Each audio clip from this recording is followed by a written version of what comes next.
I really want somebody to know that's watching this that you have, in spite of all of the family drama that you've survived, in spite of the wiretapping, the heavy surveillance that may have came from said family members, in spite of the smear campaigns, in spite of the emotional invalidations, in spite of the carbon copies, in spite of the heartbreak, you still have a future.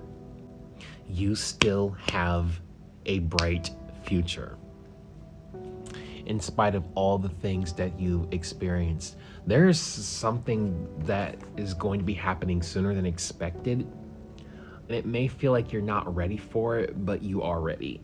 All right. Overall energy here is instant karma. So these family members are getting karma. We also have fear of vulnerability out here. So I feel like for somebody that's watching this, it's time to share your story. It's time to share your experiences. You may have grew up in a household where you were emotionally invalidated a lot, or your vulnerability was weaponized. Or you may have grew up in a household where you were heavily surveilled. You were on heavy surveillance. You were watched a lot. And I'm sensing for a lot of you, you are so self-conscious that you are afraid to do things even when you're physically by yourself. You may have been spiritually monitored even when you were not physically around family. I feel like this is heavy energy. I could be speaking to a Pisces. Okay.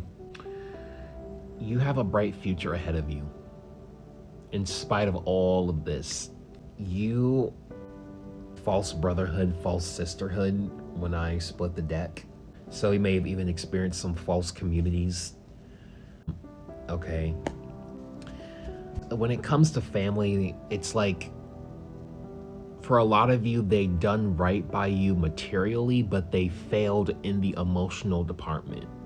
And I feel like a lot of you had to carry that weight emotionally nurturing yourself. The best way your family knew how to emotionally nurture you was through material things and basic stuff. But in spite of all of that, you have a bright future ahead of you, and it's time to share your story. I love you.